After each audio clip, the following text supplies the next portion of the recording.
Hello दोस्तों, स्वागत है आप सभी का ट्रिपल एस रैंक हंटर के न्यू सीरीज में। एंड आज हम सभी स्टोरी देखेंगे एक महान ट्रिपल एस रैंक हंटर की, जिसे उसके ही नेशन द्वारा धोखा दे दिया जाता है एंड फिर मिलता है उसे एक अनोखा सिस्टम एंड तब जो वो पूरे साम्राज्य में तबाही मचाता है। ट्रस्ट में वो देखने लायक है। तो दोस्तों काफी ज्यादा मजा आने वाला है, तो चलिए शुरू करते हैं। मैं ब्लैक फॉक्स अकेले तलवारों की महान दीवार की रक्षा करता था और लाखों भयानक भूतों पर काबू करके रखता था। लेकिन मेरी ट्रिपल एस रैंक की प्रतिभा 9 तलवारों को अमर बनाने के लिए मुझे 50 रुपया वाला देसी पोहा पीकर खुद की ताकत बढ़ानी पड़ती थी। इसी वजह से खुद को सस्ता इन्फ्लुएंसर समझने वाली लड़कियों ने सोशल मीडिया पर मेरे खिलाफ प्रोटेस्ट चालू कर दिया। बात सिर्फ इतनी सी थी, जब मैं ट्रिपल एस रैंक योद्धा बनने के लिए अपनी शक्ति बढ़ा रहा था, तब मैंने 100 टन देसी पोहा पी ली थी और एक महिला स्ट्रीमर ने सिर्फ लोगों का अटेंशन पाने के लिए मेरे बंद प्रशिक्षण क्षेत्र में घुस आई। इस वजह से मेरी शक्ति से निकलने वाली तलवार की ऊर्जा से वह गलती से घायल हो गई और हमेशा के लिए अपाहिज हो गई। लेकिन इस घटना ने पूरे इंटरनेट पर हंगामा मचा दिया। कुछ अजीब लोग तो चाहते थे कि 10 साल तक इस साम्राज्य की रक्षा करने वाले इंसान यानी मुझे उम्र कैद की सजा दी जाए। उस समय अदालत में हर तरफ से मुझे बस गालियां सुनने को मिली थी। कुछ औरतों ने तो अपने बड़े बड़े जूते उतार कर भी अदालत में खड़े होने के बावजूद भी मेरे ऊपर फेंक दिए थे। तभी न्याय और इंसाफ का प्रतीक बनी महिला जज ने हथौड़ा बजाया। आज से महारानी के सर्वोच्च आदेश के अनुसार ब्लैक फॉक्स के रक्षक का पद तुमसे वापस ले लिया जाता है और जीवन भर के लिए तुम्हारी शक्तियां और अधिकार भी छीन ली जाती है। बस कुछ ही शब्दों में मेरी 10 साल की सारी मेहनत, कमाई हुई सारी इज्जत और प्रतिष्ठा मिटा दी गई थी। बस एक ही दिन में मैं साम्राज्य का रक्षक तलवार योद्धा से एक नॉर्मल इंसान बन गया था, जिसे हर कोई पत्थर से मारना चाहता था। लेकिन तभी मेरी कानों में अचानक एक सिस्टम की आवाज गूंजी। मैंने हल्का सा भौं सिकोड़ लिया। तभी सिस्टम बोला कि दुष्ट तलवार सिस्टम सफलतापूर्वक जुड़ गया है और नया मिशन जारी हो चुका है। ऑप्शन 1, सिर झुकाओ और महारानी के प्रति वफादार बने रहो। 100 सालों जेल में रहने के बाद भी महारानी की सेवा करते रहो और जीवन भर उसकी चापलूसी करते रहो, और ऐसा करने का इनाम चापलूसों का एक टोकन और महारानी का सबसे बड़े चापलूस होने का सर्टिफिकेट। एंड ऑप्शन 2, महान साम्राज्य से सारे रिश्ते खत्म करो और अपनी सर्वोच्च तलवार शक्ति वापस ले लो और जमीन के नीचे दबे लाखों भयानक भूतों को आजाद कर दो, और ऐसा करने का इनाम शक्तिशाली रक्त तलवार, सुझाव शक्ति में 10% की वृद्धि और स्तर में 100 साल की बढ़ोतरी। सिस्टम की बात सुनने के तुरंत बाद ब्लैक फॉक्स ने बोला, अगर ऐसा है तो आज से मैं इस साम्राज्य की अजीबोगरीब घटनाओं से मेरा कोई लेना देना नहीं है। मेरी आंखों के कोने में हल्की सी क्रूरता की झलक उठी थी। जब सब लोग चाहते थे कि मैं पद छोड़ दूं, तो ठीक है, मैं उनकी यह इच्छा भी पूरी कर ही देता हूँ। और वह जाने लगा। फिर पीछे से आवाज आई कि तुमने जानबूझकर लोगों को घायल किया है। क्या तुम्हें लगता है कि इतनी आसानी से तुम्हें जाने दिया जाएगा? तुम्हें सबको जवाब देना होगा। मुझे इस तरह से जाते हुए देखकर महिला जज का चेहरा और भी ज्यादा सख्त हो गया। तो बोली कि तुम्हें उम्र कैद की सजा मिलेगी, पैसे देकर मामला खत्म हो जाएगा, ऐसा बिल्कुल भी मत सोचना। क्या तुम्हारी नजर में एक जवान लड़की की जिंदगी की कीमत कुछ भी नहीं है? इनफैक्ट आसपास खड़े लोगों ने भी गुस्से से मेरा विरोध करना शुरू कर दिया। ये बातें सुनते ही मेरी आंखें अचानक से चमक उठी। तभी मेरे मन में एक विचार आया और महिला जज अचानक चीख पड़ी और उनका शरीर पीछे जाकर गिर पड़ा। उसके मुंह से खून निकलने लगा और कई दांत भी जमीन पर बिखर गए थे। तुमने मुझ पर हमला किया? ये तो इस राज को खुली चुनौती देने जैसा है। तुम्हारा अपराध और भी बढ़ गया है। उस महिला जज ने कभी सोचा भी नहीं था कि मैं खुलेआम अदालत के अंदर उस पर हमला करने की हिम्मत भी करूंगा। पूरी दुनिया के सामने लाइव टेलीकास्ट चल रहा था और मैंने जज पर हाथ उठा दिया था। फिर मैं हल्का सा मुस्कुराया और बोला कि क्या तुमने मुझे तुम्हें मारते हुए देखा था? तुम तो खुद ही अचानक चक्कर खा के गिर गई थी। इतना कहकर मैंने ट्रिपल एस रैंक योद्धा वाली भयानक शक्ति दिखा दी। उसकी लहर पूरे हॉल में फैल गई। वहाँ पर मौजूद सभी लोगों के चेहरे डर से कांप उठे थे, यहाँ तक कि उनका सांस लेना भी मुश्किल लगने लगा था। अब दुनिया को समझ आना चाहिए था कि ट्रिपल एस रैंक योद्धा आखिर कितना भयानक होता है। फिर मैंने सबकी तरफ देखकर ठंडी आवाज में कहा कि तुम लोगों ने देखा ना? मेरी शक्ति की लहर महसूस होते ही सभी लोग पीछे हटने लगे। कुछ देर पहले तक जो लोग जोर जोर से मुझे गालियां दे रहे थे, अब उनके मुंह तक बंद हो चुके थे। यह देखकर महिला जज ने ठंडी आवाज में कहा, ये मत समझना कि पूरे साम्राज्य में सिर्फ तुम ही एक ट्रिपल एस रैंक के योद्धा हो। वैसे भी तुमने जानबूझकर किसी को घायल किया है। कानून के तहत तुम्हें जीवन भर जेल में रहना ही होगा। अच्छा, तो यही वजह थी कि महारानी ने इतनी आसानी से मुझे पद से हटा दिया था। एक तो जब मैं साम्राज्य की सुरक्षा कर रहा था, तब प्रैक्टिस करके कुछ लोग ट्रिपल एस रैंक तक पहुंच पाए, और अब वे मेरा एहसान मानने की बजाय मुझे ही बाहर का रास्ता दिखाने में लगे हैं। फिर मैं मन ही मन हंसा। भूतों के पैदा होने की असली वजह को छोड़ भी दो तो तलवारों की महान दीवारों के नीचे कैद भयानक भूतों को भी कोई साधारण ट्रिपल एस रैंक का योद्धा नहीं संभाल सकता है, और ये लोग मुझे जेल में डालने की बात कर रहे हैं। अच्छा, मुझे बंद करोगे? किसने कहा कि मैं खुद को बंद करवाऊंगा? फिर महिला जज ने जैसे ही बोलना शुरू किया, एक और जोरदार धमाका हुआ। वह सीधे हवा में उड़ती हुई पीछे जाकर लाइव स्क्रीन से जा टकराई। उसके बाद वह हिल तक नहीं पाई। वहाँ मौजूद लोगों को बात साफ साफ समझ आ चुका था। उनके चेहरे पर साफ डर दिखाई दे रहा था। मैंने अदालत में मौजूद बाकी जजों की तरफ भी देखा और बोला, तुम लोग भी मुझे जेल में डालने वाले थे ना? सभी जजों की हालत ऐसी हो गई थी जैसे उनकी पीठ पर कांटे उगाए हो। वे पागलों की तरह सिर हिलाकर मना करने लगे। मतलब कि कोई भी जज मुझे नाराज करने की हिम्मत नहीं कर रहा था। लेकिन फिर नीचे बैठी कुछ लड़कियों के अंदर इन्फ्लुएंसर का कीड़ा जाग गया और उसने अपने फोन निकाल लिए और बोलना स्टार्ट कर दिए। देख रहे हैं ना आप लोग, सिर्फ ट्रिपल एस रैंक की ताकत होने के कारण ये आदमी मनमानी कर रहा है। क्या इस दुनिया में लड़कियों के खिलाफ इतनी ज्यादा नफरत होना ठीक है? कुछ लड़कियां फोन से लाइव स्ट्रीम करने लगी। उन्हें जरा भी डर नहीं लग रहा था, बल्कि उन्होंने मेरा रास्ता तक रोक लिया था। मैंने हंसते हुए कहा, तो यही है तुम्हारा भरोसा? अगले ही पल मैंने हाथ घुमाया और उनके सभी के फोन हवा में टूटकर बिखर गए और मेरे सबसे करीब खड़ी एक लड़की भी पीछे की तरह हवा में उड़कर भीड़ में जा गिरी। उसके मुंह से खून निकल आया और वो बेहोश होकर वहीं गिर गई। बाकी लोग डर कर पीछे हट गए और किसी ने आगे आने का हिम्मत तक नहीं किया। फिर मैंने हल्का सा नाक सिकोड़ कर सबको देखा और वहाँ से निकल गया। मैंने जैसे अपनी सुरक्षा वापस लेने का फैसला किया, लाखों भयानक भूत आजाद होने वाले थे। अब ये लोग खुद समझेंगे कि तबाही क्या होती है। लेकिन मेरे जाते ही एक और खबर फैल गई। महारानी ने तलवारों की महान दीवार की रक्षा के लिए 100 प्रतिभाशाली महिला योद्धाओं को भेज दिया। उस टीम की सबसे कमजोर भी सबसे उच्च स्तर की योद्धा थी और 3 हेड तो ट्रिपल एस रैंक की थी। वे इन लड़कियों के साथ हुए अन्याय का बदला लेगी। पूरे साम्राज्य के लोग उत्साहित हो गए थे, यह सोचकर कि यह तीनों ट्रिपल एस रैंक की योद्धाएं मिलकर ब्लैक फॉक्स को आसानी से कुचल देगी और फिर उन्हें न्याय दिलाएगी। और ऐसा करने से तलवारों की महान दीवार और भी ज्यादा मजबूत हो जाएगी। लेकिन मैं अदालत से बाहर निकलते ही तलवारों की महान दीवार की रक्षा करने की अपनी जिम्मेदारी वापस ले चुका था। दीवार के नीचे बनी जेल में लाल कपड़ों में कैद एक खूबसूरत भूत ने अपनी आंखें खोली। उसके चेहरे पर अचानक खुशी की चमक दिखाई दी। तभी पास वाली कोठरी से एक भारी और बेरुखी आवाज आई। क्या बाहर हमारे ही किसी साथी में ट्रिपल एस रैंक से भी ऊपर की शक्ति आ गई है? क्या उसने उस ब्लैक फॉक्स हंटर की बनाई मुहर को तोड़ दी है? अगर ऐसा है तो शायद अब ज्यादा समय नहीं लगा कि हम लोग आजाद हो जाएंगे। वैसे भी मैं कई सालों से भूखा हूँ। बाहर निकलते पहले कुछ लाख इंसानों को खाकर अपना पेट भरूंगा। इतना कहते कहते वह भूत और भी ज्यादा एक्साइटेड हो गया। उसने ट्रिपल एस रैंक की शक्ति बाहर निकाली और जेल की दीवार पर हमला किया। लेकिन जेल में छिपी सुरक्षा शक्ति ने उसके हमले को आसानी से रोक दिया। अगले पल लाल कपड़ों वाले भूत की आंखें चमक उठी, यह सोचकर कि सामने वाले की बात सच होने की पूरी संभावना लग रही थी। ब्लैक फॉक्स, तुमने मुझे 7 साल तक कैद रखा। बाहर निकलने सबसे पहले मैं तुम्हें सबक सिखाऊंगी। लाल कपड़ों वाले भूत के चेहरे पर गुस्सा साफ दिखाई दे रहा था। लेकिन तभी जमीन अचानक कांप उठी और उसकी बातचीत वहीं बीच में ही रुक गई। पास में मौजूद लंबी जीभ वाला ट्रिपल एस रैंक का भूत भी हैरानी से दूसरी तरफ देखने लगा। उसकी आंखें अचानक सिकुड़ गई क्योंकि उसने देखा कि ब्लैक फॉक्स लाल कपड़ों वाली भूत की कोठरी के बाहर खड़ा था। आखिर तुम मेरे साथ क्या करने वाले हो? ब्लैक फॉक्स को देखते ही लाल कपड़ों वाले भूत के शरीर के अंदर कपकपी दौड़ने लगी। उसके दिल की गहराई में दबा पुराना डर अचानक से बाहर आ गया था। वह बोली कि मैं आपकी अच्छी तरह से सेवा करूंगी। उसके खूबसूरत चेहरे पर घबराहट साफ साफ दिखाई दे रही थी। अगर ये नजारा बाहर की दुनिया में दिखाया जाता तो हर कोई यह देखकर हैरान हो जाता कि आखिर एक ट्रिपल एस रैंक लेवल की भूत मुझे देखकर इतना कांप कैसे सकती है। फिर मैंने अपना हाथ घुमाया और जेल के अंदर की लगी सारी मोहर को हटा दी। फिर अगले पल धड़ाम, लाल कपड़ों वाले भूत की जेल का दरवाजा खुल गया। फिर मैंने उसके गोरे गोरे गालों वाली चेहरे की ठुड्डी को पकड़ ली और बोला, एक तो किस दो तो इस पे।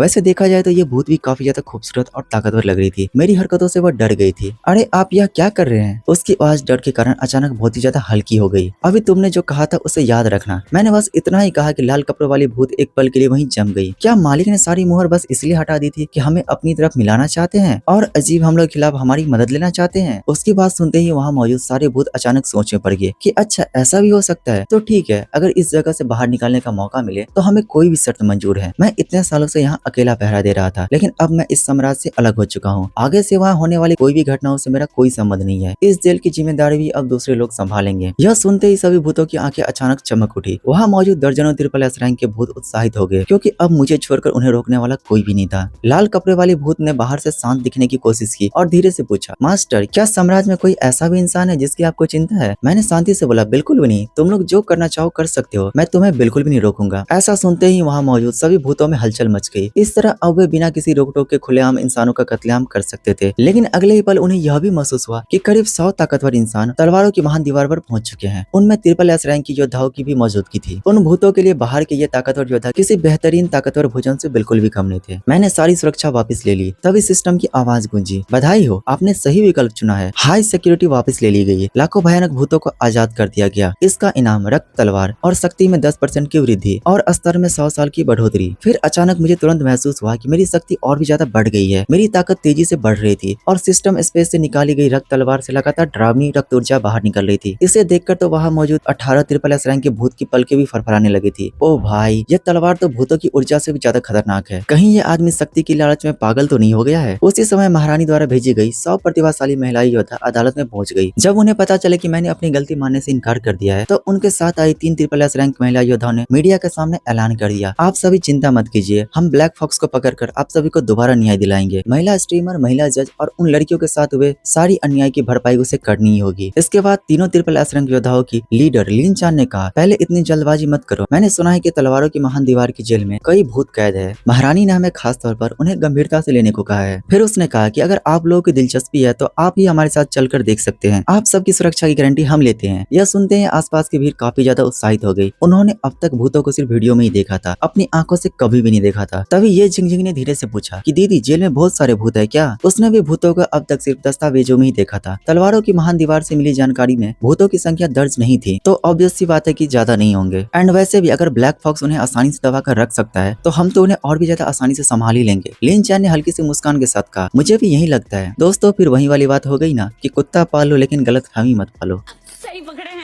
इसके बाद जल्दी लोगों का एक बड़ा काफिला जेल के ऊपर पहुंच गया। साथ ही पूरे देश में लाइव टेलीकास्ट शुरू हो गया था। जेल टोटल 3 मंजिल की थी। ऊपर से नीचे जाते जाते भूतों का लेवल और भी ज्यादा बढ़ता जाता था, लेकिन ये बात सिर्फ मुझे पता थी। सबसे पहले उन्हें एक बेहद कमजोर दिखने वाली औरत दिखाई दी। उसके पास करीब 5 साल की एक छोटी बच्ची थी। उसके पतले शरीर पर जगह जगह चोट के निशान थे। ये झिंगझिंग ने चारों तरफ देखा और कहा कि क्या ब्लैक फॉक्स ने औरत और बच्चों को भी कैद करके रखा था और इनके साथ मारपीट भी की? क्या उसमें जरा भी इंसानियत नहीं है? वहाँ मौजूद सैकड़ों लोग उसे लाइव देख रहे थे और सभी गुस्से से भड़क उठे थे। ऐसे आदमी को कोई देश का रक्षक कैसे बोल सकता है? थू है ऐसे इंसान पर। ब्लैक फॉक्स के अंदर तो इंसानियत नाम की कोई चीज ही नहीं है। फिर जेल में बंद औरतें और बच्चे मदद मांगने के लिए रोने लगे, कृपया हमें बचा लीजिए, हमारी मदद कीजिए। फिर जल्दी महिलाओं और योद्धाओं के दल हर कमरे में जाकर उन गरीब बच्चे और औरतों को बाहर निकालने लगे। लेकिन 10 ही मिनट के अंदर वे हजारों लोगों को बचा चुके थे और सामने अभी भी जेल का रास्ता खत्म होने का नाम ही नहीं ले रहा था। लिन चैन ने हल्की सी भौं सुकर ली, कुछ तो गड़बड़ लग रहा है, क्योंकि तलवारों की महान दीवार के आसपास 100 किलोमीटर तक कोई भी इंसान इस बीच में गायब नहीं हुआ था। अगर होता तो साम्राज्य को इस बात की जानकारी होनी चाहिए थी। ब्लैक फॉक्स ने इतने सारे लोगों को पकड़कर यहाँ रखा और किसी को पता तक नहीं चला। तभी उसे तलवारों की महान दीवार से मिली पुरानी जानकारी याद आई। उसका चेहरा अचानक से बदल गया। एस रैंक तक पहुंचने वाले भूतों को भयानक भूत कहा जाता है और उनमें इंसानों का रूप धारण करने की भी क्षमता होती है। वे अक्सर इंसानों के बीच छिप कर रहते हैं। तो क्या ये लोग इंसान नहीं थे? उसी समय कैमरे के सामने बच्चों को गोद में लेकर नाटक करने वाली कुछ लड़कियां अचानक चीखने लगी। उनके गोद में मौजूद बच्चा अचानक से बदलकर बैल के सिर और सांप के शरीर वाले भयानक भूत में बदल गया। उसने पास खड़ी लड़की को काट लिया और उसका मांस चबाकर निगल गया। दरअसल दोस्तों महिला योद्धाओं द्वारा बचाए गए हजारों लोग एक पल में भयानक भूतों में बदल गए। पूरी जगह में अफरा तफरी मच गई थी। सैकड़ों एस रैंक के भूत ने अपने नुकीले दांत बाहर निकाले। चारों तरफ खून की बौछार होने लगी। इनफैक्ट कई निचले स्तर के योद्धा भी सीधे एस रैंक के भूतों का भोजन बन गए। लाइव स्ट्रीम का कमेंट सेक्शन पूरी तरह पागल हो चुका था। आखिर इन महिला योद्धाओं को होश कब आएगा? उन्हें अभी तक पता भी नहीं चला कि ये भूत इंसानों का रूप लेकर आए थे। लगता है महिला योद्धाओं को इसकी बिल्कुल भी जानकारी नहीं थी। इसमें ब्लैक फॉक्स की भी गलती नहीं है। क्या उन्हें जेल के अंदर की स्थिति के बारे में पूरी जानकारी नहीं दी गई थी? लिन चैन ने हल्की सी भौं सिकोड़ ली। जेल के अंदर एस रैंक के वे भूत कैद थे। ब्लैक फॉक्स ने इस बात की कभी रिपोर्ट ही नहीं लिखाई थी। ब्लैक फॉक्स ने इतनी जरूरी जानकारी छिपाई थी। ये तो देश के साथ सरासर गद्दारी करने जैसा है। आप लोग चिंता मत कीजिए, भूतों की संख्या कितने भी हो वे सिर्फ एस रैंक के हैं। इसलिए ट्रिपल एस रैंक योद्धाओं के सामने यह भूत एक चींटी के समान है। और हमारे पास महारानी का आदेश भी है। मैं देश की सबसे बड़ी तलवार मानव सम्राट की तलवार का इस्तेमाल करके इन सारी भूतों को दोबारा से सील कर दूंगा। इतना कहते हुए लिन चैन ने मानव सम्राट तलवार निकाल ली। तलवार के अंदर से अनगिनत भूतों की दर्द भरी चीख सुनाई दे रही थी। उसके चारों ओर हल्की सी सुनहरी ड्रैगन जैसी ऊर्जा घूम रही थी। जैसे ही मानव सम्राट की तलवार म्यान से बाहर निकली, आसमान हिला देने वाली ड्रैगन ऊर्जा फूट पड़ी। उसके दबाव से भूत हिल तक नहीं पा रहे थे। 10,000 भूत उस तलवार को देखकर डर से कांप गए थे। एक भूत ने घबरा कर कहा, अरे ये तो ब्लैक फॉक्स की तलवार है ना। ब्लैक फॉक्स का नाम सुनते ही लाखों भूतों के चेहरे पर हैरानी छा गई। दरअसल यही वह तलवार थी जिसने अनगिनत भूतों को मारकर उनकी आत्माओं से अपनी शक्ति बढ़ाई थी। भूतों को मारने वाली सबसे खतरनाक तलवार। अब समझ आया कि इसे देखते ही हमारे पैर अपने आप क्यों कांपने लगे। अरे तुम सब अपना बकवास बंद करो। ब्लैक फॉक्स के पास मानव सम्राट की तलवार कैसे हो सकती है? ये तो महान साम्राज्य की राष्ट्रीय तलवार है। लिन चैन ने भूतों की बात पर यह बात बोलकर हंस दिया। तलवार से निकलने वाली विशाल ड्रैगन ऊर्जा आसमान तक फैल गई। उसने एक वार किया। उस वार की ताकत से पूरा इलाका कांप उठा और वहाँ मौजूद भूत पीछे धकेल दिए गए। फिर पलक झपकते ही लिन चैन ने मानव सम्राट तलवार की मदद से सारे भूत को दोबारा से सील कर दिया। उसी समय तीसरी मंजिल पर मानव सम्राट तलवार की ऊर्जा महसूस होते ही वहाँ मौजूद 18 ट्रिपल एस रैंक भूतों की आंखों में हैरानी दिखाई दी। लाल कपड़ों वाली भूत ने तुरंत पहचान लिया, यही वह तलवार थी जिससे उसने 7 साल पहले मुझे कैद किया था। लेकिन तभी वो बोला कि यह तलवार अगर मेरे अलावा किसी और के हाथ में हो तो अपनी असली ताकत का सिर्फ 30% ही पावर दिखा सकती है। ट्रिपल एस रैंक से नीचे वालों को डराने के लिए तो काफी है, लेकिन उससे ज्यादा इसकी पावर कुछ भी नहीं है। हम आपकी तलवार वापस लेने में आपकी मदद कर सकते हैं। लाल कपड़ों वाली भूत ने गंभीरता से कहा। भूतों की दुनिया की एक बड़ी ताकत होने के कारण वहाँ मौजूद बाकी ट्रिपल एस रैंक भूत भी उससे काफी डरते थे। उसकी बात खत्म होते ही बाकी भूत भी बोल पड़े, बस आप आदेश दीजिए, हम पूरे साम्राज्य को तहस नहस कर देंगे। उन बेवकूफों ने आपको इस साम्राज्य से निकाल दिया। अगर आप नहीं होते तो क्या आज ये साम्राज्य ब्लू स्टार का सबसे शक्तिशाली देश बन भी पाता? ये लोग तो आज भी भूतों के नाम से कांपते। ये सब तो आपकी मेहनत है कि सब शांति से जी रहे हैं। अरे यह क्या चल रहा है? कुछ भूत तो उल्टा मेरी तरफदारी कर रहे हैं। मैं थोड़ा सा हैरान हुआ। मैंने इतने सालों तक तुम लोगों को दबा कर रखा, तुम्हें तो मुझसे नफरत करनी चाहिए थे। तुम लोग तो मुझे खाने के लिए तरसते होंगे ना। यह सुनते ही लंबी जीभ वाला भूत पसीने से तरबतर हो गया। मास्टर ब्लैक फॉक्स, आपने इतने सालों तक हमें जो ट्रेनिंग दी उससे हमारी मानसिक शक्ति और भी ज्यादा मजबूत हो गई है। हम तो आपका धन्यवाद भी ठीक से नहीं कर सकते। मुझे तो इनकी बातों पर भरोसा भी नहीं हो रहा था कि तभी लंबी लंबी जीभ वाले भूत ने अपनी एक लाल चमकती हुई भूतिया कोड निकाल ली। फिर बोला, मास्टर ब्लैक फॉक्स, ये मेरी भूतिया कोड है, आप इसे बस कुचल दीजिए, मेरी पूरी ट्रिपल एस रैंक की शक्ति तुरंत खत्म हो जाएगी। फिर इसके बाद दूसरे ने भी बोला, मास्टर मेरी भूतिया कोड भी आपकी वफादारी के सबूत के तौर पर स्वीकार कीजिए, इनफैक्ट हम सभी की भूतिया कोड ले लीजिए। यह बात सभी ट्रिपल एस रैंक के भूतों ने एक साथ कहा। फिर मैंने बिना किसी भाव के अपना हाथ उठाया और उन सब की 18 भूतिया कोड को अपनी हथेली में खींच ली, क्योंकि इस साम्राज्य के द्वारा धोखा दिए जाने के बाद अब किसी पर भी दोबारा से भरोसा करना मेरे लिए बिल्कुल भी आसान काम नहीं था। लेकिन इन भूतिया कोड के रहते एटलीस्ट मुझे दोबारा धोखा मिलने की चिंता तो नहीं रहेगी। ये देखकर लाल कपड़ों वाली भूत ने मनी मन राहत की सांस ली। अब उसे सच में यकीन हो गया था कि मेरा अब उन्हें मारने का कोई भी इरादा नहीं था। तभी अचानक एक तेज महिला की आवाज गूंजी, ब्लैक फॉक्स, आखिर तुम्हारा भूतों के साथ संबंध है? ऊपर की 2 मंजिलों के भूतों को अपने मानव सम्राट की तलवार से सील करने वाली लिन चैन फाइनली यहाँ पहुंच चुकी थी और उसने मुझे भूतों के साथ किसी तरह की समझौता करते हुए देख लिया था। ब्लैक फॉक्स, अब तुम्हारा अपराध मौत के सजा के लायक है, हम तुम्हें यही खत्म कर देंगे। ये जिन की आंखों में गुस्सा साफ दिखाई दे रहा था। उसी समय मेरे दिमाग में सिस्टम की आवाज गूंजी। सिस्टम बोलता है कि पता चला कि महिला योद्धा के मन में आपको लेकर हत्या करने की जबरदस्त इच्छा जाग रही है, इसीलिए नया मिशन जारी हुआ है। ऑप्शन 1, बड़ा दिल दिखाओ और इन लोगों को छोड़ दो, फिर ट्रिपल एस रैंक के भयानक भूतों को दबाने में इनकी मदद करो और अपने पुराने अपराधों की भरपाई करो। इनाम, दयालु की देवी मदर टेरेसा का किताब। और वहीं ऑप्शन 2, मानव सम्राट की तलवार वापस लो, तीनों ट्रिपल एस रैंक महिला योद्धाओं के शुद्ध खून से रक्त की तलवार को सींच दो। उन्हें एक ही बार में मार देना बहुत ही ज्यादा दयालुता दिखाने जैसी होगी, इसलिए उन्हें कैद करके रोज उनके खून से तलवार को मजबूत करो। इसका इनाम ट्रिपल एस रैंक की फिनिक्स फ्रूट और 10,000 साल पुरानी एक देसी पोहा की बोतल। इसके अलावा शक्ति में 20% की वृद्धि और स्तर में 500 साल की बढ़ोतरी। दोनों ऑप्शन को देखकर मेरे होठों पे हल्की सी मुस्कान आ गई। ये तो कोई चुनाव करने वाला सवाल ही नहीं था। लेकिन मेरे कुछ करने से पहले ही लाल कपड़ों वाली भूत बिजली की रफ्तार से लिन चान के सामने पहुंच गई। उसने बस अपनी लाल आस्तीन हल्के से घुमाई कि एक विशाल शक्ति समुद्र की लहर की तरह बाहर निकली और धराम, अगले पर लिन चान समेत तीनों ट्रिपल एस रैंक की योद्धाएं 100 मीटर दूर जाकर गिरी। लिन चान हैरानी से चिल्लाई, अरे ये तो ट्रिपल एस रैंक का भयानक भूत है। उसका जोश ठंडा हो गया था। उस पल वहां मौजूद सभी लोगों के चेहरे पर डर साफ साफ दिखाई देने लगा था, क्योंकि इस ट्रिपल एस रैंक की भूत की ताकत तो लिन चान और बाकी दोनों से भी काफी ज्यादा थी। लेकिन कुछ ही देर में लिन चान ने बाकी दोनों महिला योद्धाओं और खुद को संभाल लिया। उन्हें लगा कि ट्रिपल एस रैंक की महिला भूत को हराकर वे तीनों अपना नाम पूरे देश में मशहूर कर सकते हैं। लिन दीदी, इस महिला भूत को मुझ पर छोड़ दीजिए। ये जिंग जिंग खुद आगे आई। उसने लाल कपड़ों वाली भूत को एक नजर देखा और फिर उसकी नजर मुझ पर टिक गई। तुम्हें सिर्फ औरतों के पीछे छिपना ही पसंद नहीं है, अब तो तुम महिला भूत के पीछे भी छिपने लगे हो। पहले मैं इस महिला भूत का काम तमाम करूंगी, फिर अपने हाथों से तुम्हें पकड़कर अदालत ले जाऊंगी और मौत की सजा दिलवाऊंगी। ये जिंग जिंग की अकड़ देखकर लाल कपड़ों वाली भूत ने हल्की सी भौं सिकोड़ ली। उसके शरीर से भूतों की भयानक ऊर्जा अचानक बेकाबू होकर निकलने लगी। फिर उसने अपना सफेद पैर हल्का सा आगे बढ़ाया और उसके लाल नीले पंजे जैसे हाथ सीधे ये जिंग जिंग की तरफ बढ़े। उसकी रफ्तार इतनी ज्यादा तेज थी, किसी को कुछ समझने का मौका तक नहीं मिला। अगले ही पल उस भूत की लंबी उंगलियां ये जिंग जिंग के पेट को चीरते हुए आर पार हो गई थी। उसकी भयानक भूतिया ऊर्जा ने ये जिंग जिंग को सीधे हवा में उछाल दिया और वह जाकर जेल के लोहे के दरवाजे से जाकर जोरदार टकराई। लाल कपड़ों वाली भूत ने अपने हाथ पर लगा खून हल्के से झटका, फिर वह ये जिंग जिंग के सामने जाकर खड़ी हो गई। उसने हल्की सी मुस्कान के साथ कहा, अभी अभी ट्रिपल एस रैंक की बनी हो, आखिर मुझे चुनौती देने की तुम्हारी हिम्मत कैसे हुई? अपनी किस्मत अच्छी समझो कि तुम्हारे सामने मैं हूँ। अगर मास्टर खुद हमला करते तो तुम्हें पता भी नहीं चलता कि आखिर तुम मरी कैसे। ये जिंग जिंग की आंखों में अब डर साफ साफ अच्छे से बैठ गया था। शरीर का दर्द इतना ज्यादा भयानक था कि उसकी आवाज गले में अटक गई थी। उसे अब समझ आ गया था कि उसने बाप से पंगा ले लिया है। यह नजारा देखते ही पूरा लाइव स्ट्रीम फट पड़ा। उनका सवाल यही था कि यह महिला भूत आखिर कौन है, एक ही बार में ट्रिपल एस रैंक के योद्धा को हरा दिया। फिर किसी ने बोला, अरे ये वही लाल कपड़ों वाली भयानक भूत तो नहीं है जिसने आज से 10 साल पहले लगभग एक पूरी जाति को खत्म कर दिया था। दरअसल भूतों की दुनिया के 4 बड़े शासकों में से एक वह लाल कपड़े वाली भूत थी। तो फिर इतनी शक्तिशाली भूत ने आखिर मालिक किसे कहा? कहीं वो ब्लैक फॉक्स की बात तो नहीं कर रही थी? सभी लोग हैरानी से आंखें फाड़कर देखने लगे। उन सब का दिमाग कुछ पल के लिए पूरी तरह से सुन्न हो गया था। किंग लेवल का भयानक भूत, ऐसे भूत से कोई समान ट्रिपल एस रैंक का योद्धा मुकाबला ही नहीं कर सकता। वहाँ मौजूद सभी महिला योद्धाओं की आंखों में डर साफ साफ दिखाई देने लगा था। फिर लिन चान ने मानव सम्राट की तलवार कसकर पकड़ ली और लाल कपड़ों वाली भूत के सामने खड़ी हो गई। किंग लेवल की हो तो क्या हुआ, जब तुम खुद मरने के लिए आगे आई हो तो मैं तुम्हारी यह इच्छा भी पूरी कर ही देती हूँ। इतना कहते लिन चान ने अपना पूरा ध्यान लाल कपड़ों वाले भूत पर लगा दिया। उसके शरीर से ट्रिपल एस रैंक की भयानक ऊर्जा फूट पड़ी। उसी समय दूसरी ट्रिपल एस रैंक की योद्धा बाई मुए ने भी अपनी पूरी शक्ति बाहर निकाल दी। मानव सम्राट की तलवार देखकर लाल कपड़े वाली भूत का चेहरा थोड़ा देर के लिए भय से कांप गया। उस तलवार के अंदर से करोड़ों भूतों की दर्द भरी चीखें सुनाई दे रही थी। उसने इस तलवार से मिलने वाले दबाव को अब तक कम आंका था। हालांकि उसके चेहरे पर डर सिर्फ एक पल के लिए आया था, लेकिन लिन चान ने उसे देख लिया था। क्या हुआ, अब डर गई? मुझे लगा था कि किंग लेवल के भूत की हिम्मत बहुत बड़ी होगी, लेकिन तुम तो एक नंबर की फुद्दू निकली। बाई मोई ने यह सुनते ही फिर से हिम्मत जुटा ली। मानव सम्राट की तलवार के सामने सारे भूत बराबर है, लेकिन तभी मैं अचानक से लाल कपड़ों वाले भूत के बगल में आकर खड़ा हो गया। इससे आगे का काम अब मुझ पर छोड़ दो। इसके बाद मेरी नजर मानव सम्राट की तलवार पर पड़ी। मानो तलवार ने मुझे पहचान लिया हो। उसकी धार पर अचानक सुनहरी रोशनी चमक उठी। मैंने बिल्कुल भी नहीं सोचा था कि मेरे साथ इतने सालों तक मौत से लड़ने वाला मेरा पुराना साथी मुझसे दोबारा इस तरह से मिलेगा। मैंने गहरी सांस ली और बोला, मानव सम्राट की तलवार वापस आओ। मेरी बात सुनकर लिन चैन हंस पड़ी। तुम सच में ऐसा सोचते हो कि ये तलवार तुम्हारी है और ये तुम्हारी बात मानेगी? फिर बगल में खड़ी बाई मुए भी यह देखकर खिलखिलाकर हंसने लगी। सभी को लगा कि मैं बस टाइम पास कर रहा हूँ, लेकिन किसी ने भी नहीं सोचा था कि मानव सम्राट की तलवार सच में रिस्पॉन्स करेगी। अगले ही पल वह लिन चैन के हाथों से खुद को छुड़ाकर सीधे मेरी तरफ उड़कर आ गई। यह क्या था? लिन चैन वही पत्थर की तरह जम गई। उसे यह सब देखकर बिल्कुल भी भरोसा नहीं हो रहा था। ये तो नामुमकिन है। आखिर मानव सम्राट की तलवार ब्लैक फॉक्स की बात कैसे मान सकती है? ये तो हमारे साम्राज्य की राष्ट्रीय धरोहर है। ब्लैक फॉक्स, पता नहीं तुमने कौन सी चाल चली है, लेकिन ये महान साम्राज्य की राष्ट्रीय धरोहर है। इसे तुम तुरंत वापस कर दो। मैं हल्का सा मुस्कुराया और बोला, बेवकूफ कहीं के, क्योंकि मैंने इसी मानव सम्राट की तलवार से इस दुनिया में शांति कायम किया था। अपनी महारानी से कहना है कि जाकर अपने पिता से पूछे कि मानव सम्राट की तलवार आखिर उसे किसने दी थी। मुझे मौत की सजा देनी है ना, ठीक है, लेकिन पहले मुझे भी देखने दो कि तुम लोगों में आखिर कितनी ताकत है। इतना कहते ही मेरे शरीर से समुद्र जैसी विशाल ऊर्जा बाहर निकल पड़ी। उस शक्ति ने वहां मौजूद सभी लोगों को एक पल के लिए दबा दिया। लिन चान का चेहरा तुरंत सफेद पड़ गया। लाइव देख रहे दर्शकों की डरी हुई आंखों के सामने जेल में मौजूद महिला योद्धाओं एक एक करके घुटनों पर गिरने लगी। मेरा दबाव इतना ज्यादा शक्तिशाली था कि जैसे आसमान खुद उनके ऊपर टूट पड़ा हो। अगले पल भयानक रक्त ऊर्जा छोड़ती हुई रक्त तलवार हवा में निकल पड़ी। उसने बड़ी आसानी से लिन चान के शरीर पर मौजूद कवच को भेद दिया। फिर मैंने एक जोरदार थप्पड़ लिन चान के चेहरे पर मारा। धड़ाम। अगले ही पल उसका शरीर जमीन में जा धंसा और वहाँ एक गहरा गड्ढा बन गया। यह सब सीन देखकर भाई मोई के पसीने छूटने लगे। उसकी आंखों में सिर्फ डर ही नजर आ रहा था, लेकिन फिर भी वो बोली कि ब्लैक फॉक्स, क्या तुम सच में इस महान साम्राज्य के खिलाफ जाना चाहते हो? लेकिन मेरे कुछ ही हमलों के बाद बाई मुई भी बुरी तरह घायल होकर जमीन पर गिर गई थी। फिर उसने कहा, मत मारो मत मारो, मुझसे गलती हो गई। फिर मैंने रक्त तलवार वापस बुला ली और ठंडी नजर से बाई मुई की ओर देखा। अरे यार, मुझे तो तुम्हारा पहले वाला घमंडी रूप ही ज्यादा पसंद था। इतना कहते ही मैंने तलवार घुमा दिया। अचानक चारों तरफ लाल रोशनी चमक उठी। कुछ देर पहले तक मुझे मौत की सजा देने के लिए चिल्ला रही महिला योद्धाएं एक एक करके खून के ढेर में बदल गई। फिर उससे निकली रक्त ऊर्जा आसमान में फैली और फिर रक्त तलवार ने उसे पूरी तरह सोख लिया। मेरी दोनों आंखों में गहरी लाल चमक दिखाई देने लगी। फिर मैंने उसके बाद बची हुई आत्मा को भी पकड़ लिया। फिर उन्हें मानव सम्राट की तलवार के अंदर डाल दिया। अगले ही पल मानव सम्राट की तलवार से काला धुआं निकलने लगा, मानो वह रो रही हो। कुछ ही समय में पूरी जेल में खून की तेज गंध फैल गई। पूरे महान साम्राज्य के लोग डर कर इस दृश्य को लाइव देख रहे थे। जो तलवार इस देश की सबसे बड़ी धरोहर मानी जाती थी, वह इस समय किसी भयानक स्थापित हथियार जैसी लग रही थी। लाल कपड़ों वाली भूत ने बेहद सम्मान के साथ पूछा, मास्टर, क्या इन तीनों को मौत की सजा देनी है? मैंने अपनी शक्ति का बस छोटा सा नमूना दिखाया था और फिर भी वहाँ मौजूद 18 ट्रिपल एस रैंक के भूत बुरी तरह से डर गए थे। 7 साल पहले की तुलना में मैं अब बहुत ही ज्यादा ताकतवर हो चुका था। लिन चैन और बाकी 2 ट्रिपल एस रैंक के योद्धाओं का पूरा शरीर ताकत से भरा हुआ था। उन्हें मार देना थोड़ा सा अफसोस की बात थी, लेकिन अगर मैं उन्हें मारने का फैसला करूँ तो मुझे यकीन था कि यहाँ मौजूद कोई भी भूत इसका विरोध बिल्कुल भी नहीं करेगा। हालांकि उनके खून से मुझे अपनी तलवार को और भी ज्यादा मजबूत बनानी थी। मेरे मुंह से निकला हर शब्द लिन चैन और बाकी दोनों के कान में मौत की घंटी की तरह बज रहा था। फिर वो बोला कि ब्लैक फॉक्स, अब तुम हद से ज्यादा आगे बढ़ रहे हो। तुम इंसान होकर भी आखिर क्यों भूतों के साथ मिल गए हो? क्या तुम्हें इस साम्राज्य के द्वारा दी गई परवरिश और सुरक्षा का जरा सा भी एहसान नहीं चुकाना है? और अगर यह सारी बात को छोड़ भी दे तो सबसे पहले तुम्हारी ही गलती थी। तुमने जानबूझकर लोगों को घायल किया था। अब भी अगर तुम पीछे हट जाओ तो हम महारानी से बात करके तुम्हारी जान बचाने की कोशिश कर सकते हैं। लिन चैन और बाकी दोनों बुरी तरह से घायल थे। उनके शरीर हिलने तक की हालत में नहीं थी। वैसे मानना पड़ेगा यार कि इतना बुरा हाल हो चुका है, लेकिन अकर अभी भी नहीं गई है। मुझे तो अभी भी यह बात समझ नहीं आ रही कि आखिर यह लड़कियां ब्लैक फॉक्स को अभी भी किस मुंह से सरेंडर करने को बोल रही है। फिलहाल सिचुएशन ऐसी थी कि वे सिर्फ मुझे देखकर गुस्से में चिल्ला ही सकते थे। मेरे होठों पर हल्की सी मुस्कान आ गई। अगर मैं नहीं होता ना तो तुम जैसी फूल की कली कब तक भूत का शिकार बन चुकी होती। अब रक्त तलवार के सामने अच्छी तरह से पछताओ। इतना कहते ही रक्त तलवार से एक जबरदस्त खिंचाव पैदा हुआ। उसने लिन चैन और बाकी दोनों के शरीर को हवा में उठा लिया और उस पल के लिए लिन चैन का दिल पूरी तरह से डर से भर गया था। ब्लैक फॉक्स, मुझसे गलती हो गई। हम भी महान साम्राज्य के ही नागरिक है, ऐसा मत करो। दरअसल उस महिला स्ट्रीमर की गलती थी कि वो बिना अनुमति के रेस्ट्रिक्टेड एरिया में घुस आई थी। इस मामले में तुम्हारी गलती बिल्कुल भी नहीं थी और वो महिला जज भी सही गलत का फैसला किए बिना बस तुम्हें सजा देने पर तुली हुई थी। उसे मारना भी बिल्कुल भी गलत नहीं था। और उस वक्त इन सब की बातों को सुनकर ब्लैक फॉक्स भी सोच रहा होगा,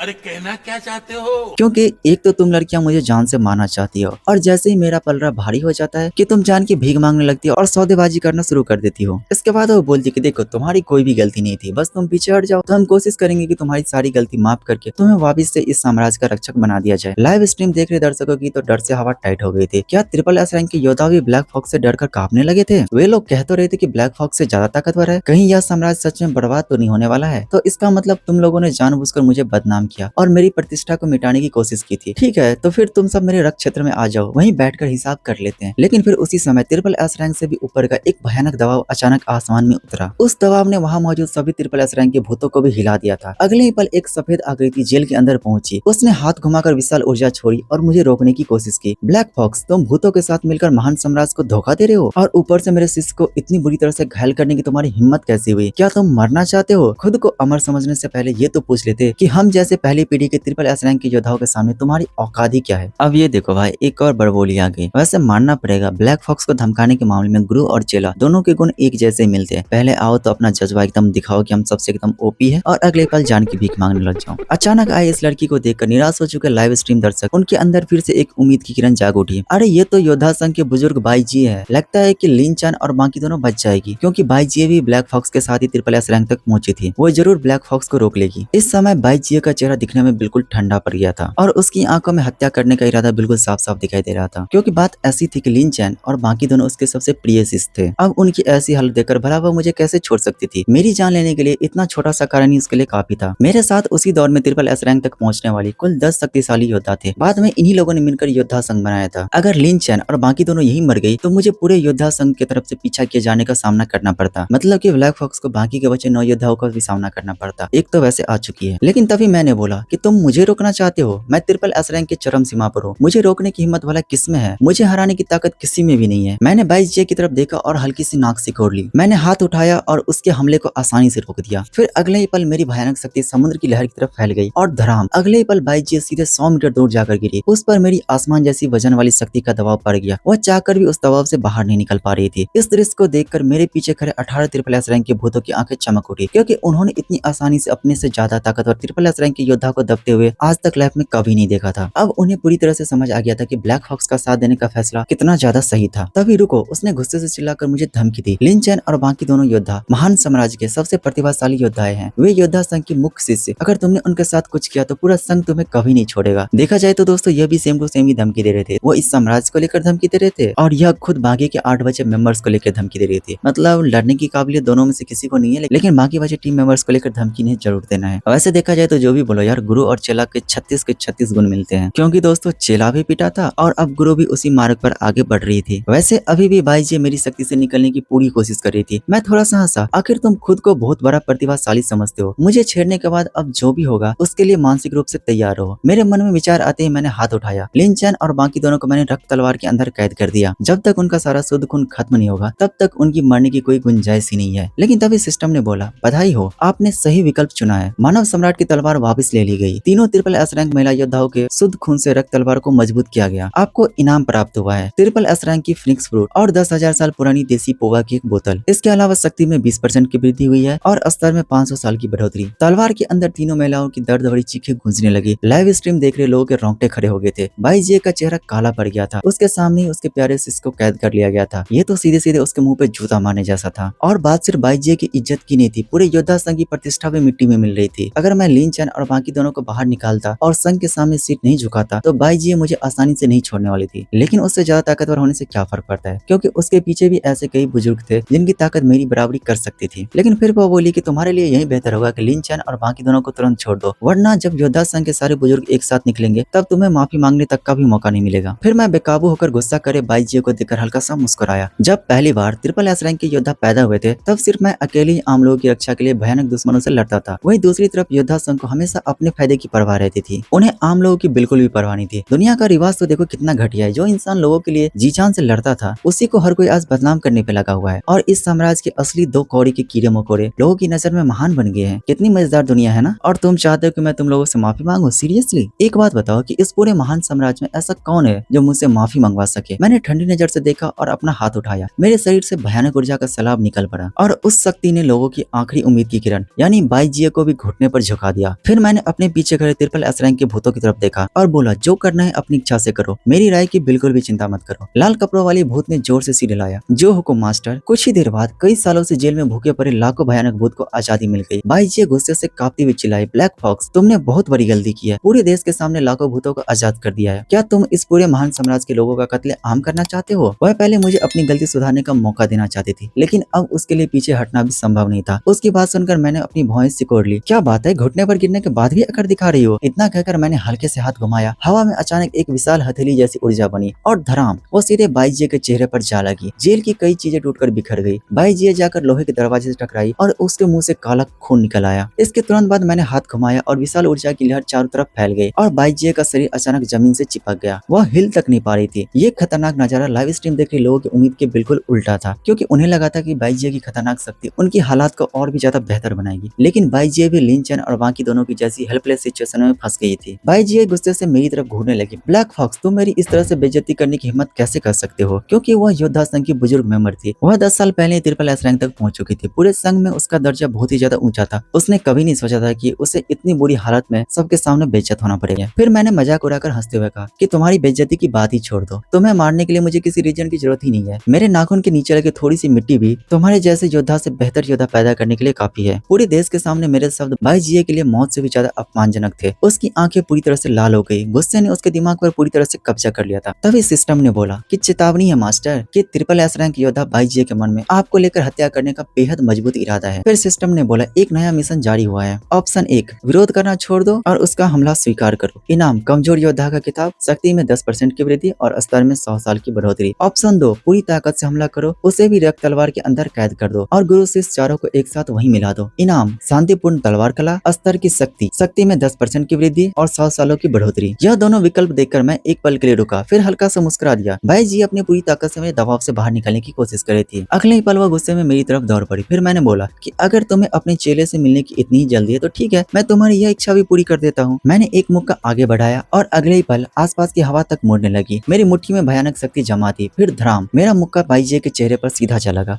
उसका पूरा शरीर हवा में उड़ता हुआ पीछे उछल गया। उसने जेल की जमीन में करीब 8 फीट गड्ढा गहरा बना दिया। उसके चेहरे पर एक बड़ा लाल निशान साफ साफ दिखाई दे रहा था। चलो अब रक्त तलवार के अंदर गुरु शिष्य का मिलन करते हैं। मैंने हाथ घुमाया और रक्त तलवार हवा में निकली और भाई जी को सीधे अपने अंदर खींच लिया। अगले पल सिस्टम ने बोला बधाई हो, आपने सही ऑप्शन का चुनाव किया है। आपको इनाम प्राप्त हुआ है, शांतिपूर्ण तलवार कला, संत स्तर की शक्ति और शक्ति में 10% की वृद्धि, इसके अलावा स्तर में 100 साल की बढ़ोतरी। मास्टर, लाखों भयानक भूत अब तलवारों की महान दीवार में घुस चुके हैं। फिर उसी समय लाल कपड़ों वाली भूत डरते हुए आगे आई और बोली मास्टर, आप तो बिना कुछ सोचे ही किसी को भी अपने रक्त क्षेत्र में भेज देते हैं। आप हमारे साथ भी तब इतना सख्त नहीं थे, लेकिन अब तो आप उससे भी ज्यादा खतरनाक हो गए हैं। देखा जाए तो वो अंदर ही अंदर डर से कांप रही थी। फिर मैंने बोला कि जो करना है खुल कर करो, अब इस सम्राट से मेरा कोई भी लेना देना नहीं है। मैंने हल्का सा सिर हिलाया। फिर मेरी नजर कोने में छिपी एक ड्रोन पर पड़ी। लाइव स्ट्रीम देख रहे दर्शकों ने डर के मारे सांसें रोक ली। लाखों भूत ऑलरेडी बाहर निकल चुके हैं। अब क्या होगा? मैंने ड्रोन को नष्ट नहीं किया क्योंकि इन लोगों को लगता है कि उनके भेजे योद्धा भी भूतों के हमलों को रोक सकते हैं, तो उन्हें अपनी आंखों से सब कुछ देखने दो। दरअसल ये ऐसे बेकार लोग हैं जिन्होंने कभी भी किसी असली भूत से लड़ाई तक नहीं की।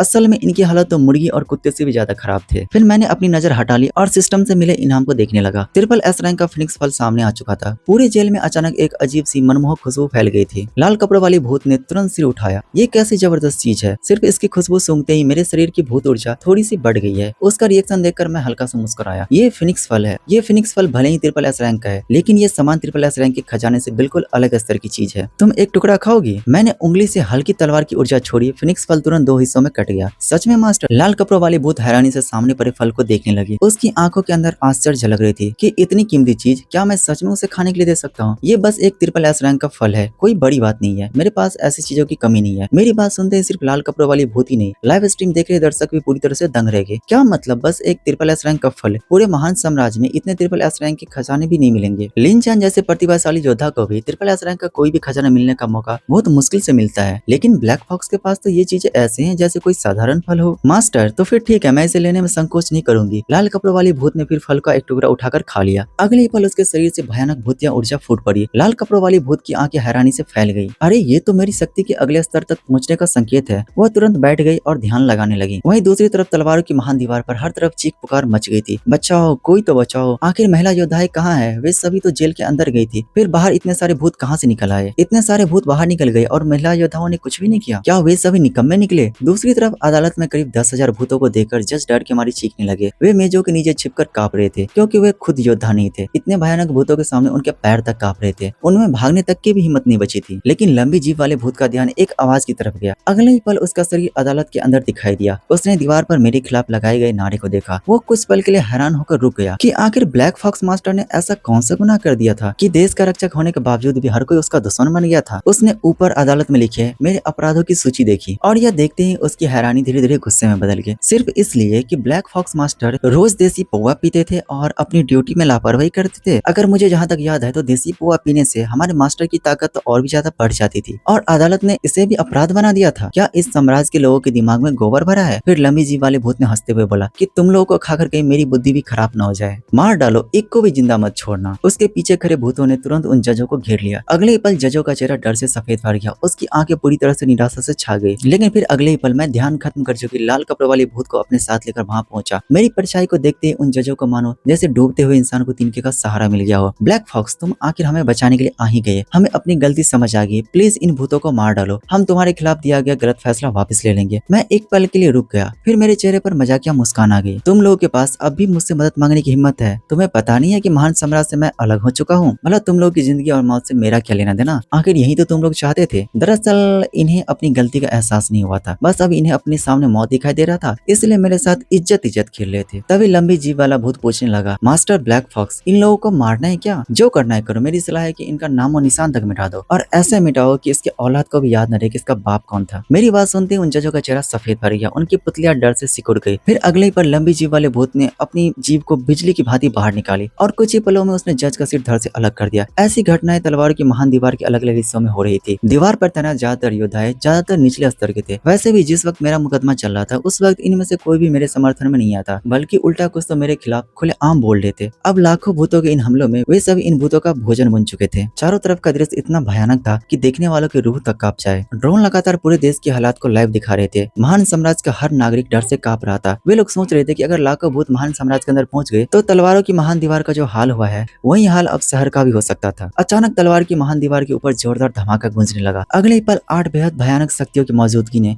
पूरे दीवार को ढक लिया। 8 पुराने बूढ़े योद्धा हवा में प्रकट हुए। उनका भयानक दबाव सीधे मेरे सिर पर टिक गया। ब्लैक फॉक्स, तुमने भूतों के साथ मिलकर महान साम्राज्य को धोखा दिया है। तुमने हमारे योद्धाओं को मार डाला। ब्लैक फॉक्स, तुम्हारा अपराध बिल्कुल भी साधारण नहीं है। तुम्हारी सजा मौत के लायक है। तुमने भूतों के साथ मिलकर महान साम्राज्य को धोखा दिया और हमारे योद्धाओं की हत्या की है। तुम्हें इसका अंजाम भुगतना ही होगा। क्या तुम्हें ऐसा लगता है कि छिपकर तुम बच जाओगे? जल्दी बाहर निकलो। बाईजी बुजुर्ग और उनके तीनों शिष्यों को तुरंत छोड़ दो, तभी हम तुम्हें जिंदा छोड़ने के बारे में सोच भी सकते हैं। उनकी आवाज में तिरबल असरंग की भयानक शक्ति थी। उनके मन के भीतर मुझे मारने की इच्छा साफ साफ झलक रही थी। तलवारों की महान दीवार पर मौजूद लाखों भूत भी एक पल के लिए रुक गए। ये तो योद्धा संघ के बुजुर्ग है। ये सभी ब्लैक फॉक्स के ही दौर के पुरानी तिरपल असरंग के योद्धा है। दरअसल उन्होंने भी 10 साल तक तिरपल असरंग की शक्ति को साधा है। वे बाईजी बुजुर्ग का बदला लेने आए हैं। तलवारों की महान दीवार अब बच जाएगी। ब्लैक फॉक्स का मरना तय है। काफी देर से निराश बैठे लाइव स्ट्रीम दर्शकों के बीच एक और फिर से उत्साह की चिंगारी भड़क उठी। तो दोस्तों इसी के साथ इस पार्ट को हम यहीं पे खत्म करते हैं। एंड दोस्तों इस चैनल पे जो है कुछ दिन पहले मैंने एक और सीरीज डाली थी जो कि करीब 53 मिनट की थी, तो प्लीज आप लोग उसे भी देख लीजिएगा। उसका लिंक मैं पिन कमेंट में दे दूंगा एंड चैनल पे जाकर भी चेकआउट कर सकते हैं। इसके अलावा दोस्तों बहुत ही जल्दी ये चैनल भी डिमोनेटाइज होने वाले, तो यार इसका वॉच टाइम हमें दोबारा से पूरा करना पड़ेगा। तो हाई चांस है कि चेन फैन वाली सीरीज का जो अगला पार्ट है ना आपको इसी चैनल पर देखने के मिले। इसके अलावा दोस्तों आप लोग ये कमेंट करके बताइए कि आज का एपिसोड आप लोगों को कैसा लगा। एंड दोस्तों जिन भाइयों ने अभी तक सब्सक्राइब नहीं किया तो प्लीज वो सभी वीडियो को लाइक करके चैनल को सब्सक्राइब करके नोटिफिकेशन बेल को ऑल पर सिलेक्ट कर लीजिए, जिससे आप लोग को नेक्स्ट वीडियो जब भी अपलोड हो तो उसका नोटिफिकेशन आप लोग को मिल जाए। एंड दोस्तों हाइप करना बिल्कुल ही मत भूलिएगा। तो दोस्तों मैं मिलता हूँ आपसे नेक्स्ट वीडियो में, तब तक के लिए love you, take care and bye bye.